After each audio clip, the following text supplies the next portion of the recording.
கிறிஸ்துவுக்குள் அன்பான தேவனுடைய பிள்ளைகளே, இயேசு கிறிஸ்துவின் அன்பின் நாமத்தில் உங்களை வாழ்த்தி ஆசீர்வதிக்கிறேன். கிருபையின் தேவன் தமது பரிசுத்த முகத்தை உங்கள் மீது பிரகாசிக்க பண்ணுவாராக.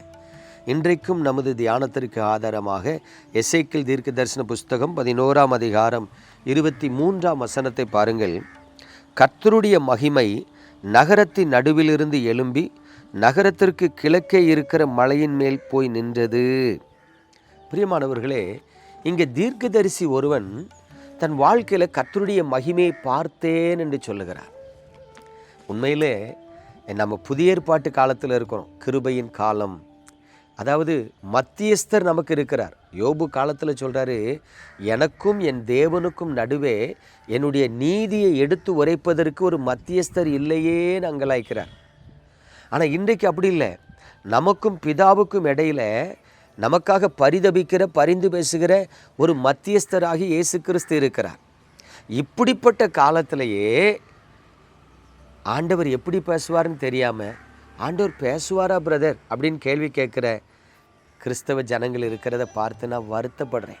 யோசித்து பாருங்கள், ஜெப நேரத்தில் தேவ பிரசன்னத்தை உணர முடியல, ஜெபிக்கும் பொழுது தேவ சத்தத்தை கேட்க முடியல, தேவனோடு பேசுகிற அனுபவங்கள் இல்லை. ஆனால் எல்லாரும் சொல்கிறாங்க நான் ஏசப்பா பிள்ளை. எத்தனை பரிதாபம்! அதாவது நிச்சயமில்லாத ஒரு ஆவிக்குரிய ஓட்டம்தான் இன்றைய கிறிஸ்தவர்கள் ஓடிக்கொண்டிருக்கிறார்கள் என்று வேதனையோடு சொல்கிறேன். ஐயா, மத்தியஸ்தர் இல்லாத பழைய ஏற்பாட்டு காலத்தில், அதாவது பரிசுத்த ஆவியானவர் அருளப்படாத காலம், இயேசு கிறிஸ்து பிறக்காத காலம், பிதாவாகிய தேவன் தம்முடைய தீர்க்கதரிசிகள் இந்த 2 பேர் மட்டும்தான் ஜனங்களோடு பேசி நடத்தி கொண்டு இருக்கிற காலத்தில் ஒரு தீர்க்கதரிசி சொல்கிறாரு, கர்த்தருடைய மகிமை அங்கே தேசத்தின் நடுவில் இருக்கிறத நான் கண்டேன், தேவ மகிமையை பார்த்தேன்னு சொல்கிறார். அப்போ நான் யோசித்து பார்ப்பேன், நாம் பாக்கியவான்களா, பழைய ஏற்பாட்டு காலத்து ஊழியர்கள் பாக்கியவான்களான்னா, எவர்களுக்கு தேவனுடைய கண்களில் கிருபை கிடைத்ததோ அவர்கள் பாக்கியவான்கள். அப்போ பழைய ஏற்பாட்டு காலம், புதிய ஏற்பாட்டு காலம் நாம் பிரித்து வைத்தாலும் எவர்கள் எந்தெந்த காலத்தில் தேவனால் தெரிந்து கொள்ளப்படுகிறார்களோ அவர்கள் பாக்கியவான்கள். இப்போ யோசித்து பாருங்கள், இன்றைக்கு தேவ மகிமை பார்க்கிற அனுபவம் நம்மிடத்தில் இருக்கா? 2007 வருஷத்தில் கும்மிடிப்பூண்டியில் ஒரு யூத் கேம்ப், 3 நாள் முகாம், ஜெப முகாம். ஃபஸ்ட் நாள் மீட்டிங்கில் நான் ஃபஸ்ட்டு மெசேஜ் கொடுக்கணும்.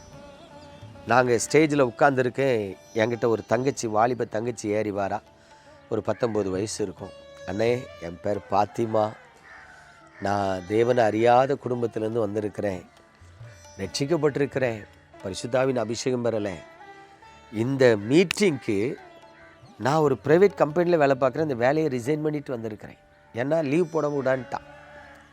நான் 17 வயசுலேருந்து வேலைக்கு போகிறேன். எங்கள் அப்பா அம்மா சொல்லிட்டாங்க, அந்தால பேர் வீட்டுக்கு வந்துடாத, நீ ஏசப்பா ஏசப்பான்னு போகிற, நீ வீட்டுக்கு வந்துடாத அந்தால பேர். என் குடும்பத்தில் என்னை புறக்கணிச்சிருக்காங்க, வேலையை விட்டுட்டு வந்திருக்கேன். ஏன் இந்த கேம்புக்கு வந்திருக்கேன் தெரியுமாண்ணா? எங்களுக்கு தூக்கி வாரி போடுது. என்னடா அந்த பொண்ணு இப்படி சொல்கிறா? அந்த பொண்ணு சொல்கிறா, எனக்கு பரிசுத்த ஆவியின் அபிஷேகம் வேணும், இந்த கேம்ப் முடிஞ்சு போகும்போது நான் அபிஷேகம் பெறலைன்னா செத்துருவேன் அப்படிங்க. அப்போ நான் சொல்கிறேன், எம்மா அபிஷேகம் கர்த்தர் தரணுமா, நாங்கள் தர முடியாதுமா அப்படின்னு சொல்கிறேன். அவள் சொல்கிறா, எனக்கு அதெல்லாம் தெரியாது, நீங்கள் எப்படியும் ஜெபம் பண்ணுங்க, இந்த கேம்ப் முடிஞ்சு போகும்போது எனக்கு அபிஷேகம் வேணும். கூட்டத்துக்கு போயிட்டா. ஃபஸ்ட் நாள் ஃபஸ்ட்டு மெசேஜ் ஏசப்பா நாமத்தில் நான் பிரசங்கம் பண்ணுறேன். பிரசங்கத்தை முடிச்சுட்டு ஜெபத்தை நடத்துகிறேன். அப்படியே ஒரு லீடிங் இறங்கி போய் அந்த வாலிப பிள்ளைகள் தலையில் கை வச்சு அப்படியே ஜெபம் பண்ணிட்டு போகிறேன். அந்த பாத்திமாங்கிற தங்கச்சி இருந்தோன்னா பக்கத்தில் போகிறக்கே பயமாக இருக்குது. அபிஷேகம் வரலன்னா அவள் சொல்கிறா, நான் செத்துருவேன்னு சொல்கிறாள். என்ன பண்ணேன்? என் உள்ளத்துக்குள்ள திடீர்னு ஒரு உந்துதல், போய் அவள் தலையில் கை வை. அப்படி போனேன். அவள் தலையில் இயேசுவின் நாமத்தில் உன்னை ஆசீர்வதிக்கிறேன்னு கையை வச்சேன்.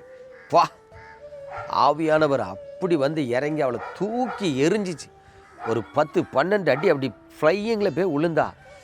எலும்பும்போது மண்டையில் அடிபட்டு கேர்பின் குத்தி மண்டையில் ரத்தம் வருது. ஆனால் அந்த பிள்ளைக்கு சொல்ல முடியாத சந்தோஷம்.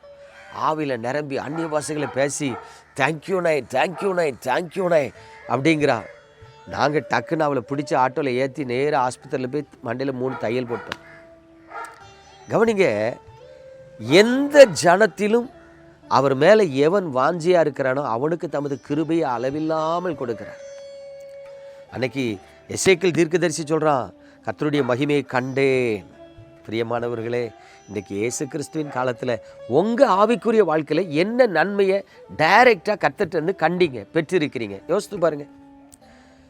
ஒன்றும் இல்லை, மண்ணு மாதிரி வாழ்ந்துக்கிட்டு இருக்கீங்கன்னா உங்ககிட்ட ஆண்டவர் அன்பாக இருக்காருன்னு எப்படி தெரியும்? தயவு செய்து தாகமுள்ளவன் மேலே தண்ணீரை ஊற்றுவேன்னு சொன்னார்ல, தாகத்தோடு ஜெபம் பண்ணுங்க, காத்துருங்க, நீங்களும் கர்த்தருடைய மகிமையை பார்ப்பீங்க. ஜெபிப்போமா? எங்கள் அன்பின் பரலோக தகப்பனே, இந்த பரிசுத்தமான நல்ல நாளிலும் உமது பிள்ளைகளுக்காய் ஜெபித்து உமது அன்பு கரத்தில் தருகிறேன். உம்முடைய மகிமையை காணும்படி உமது கிருபை வெளிப்படட்டும். உமது பிள்ளைகள் வெறுமையாக இராதபடி அவர்கள் வாழ்க்கை ஆசீர்வதிக்கப்பட கிருபை தந்து நடத்துங்க. இயேசு கிறிஸ்துவின் அன்பின் நாமத்தில் பிதாவே, ஆமென்.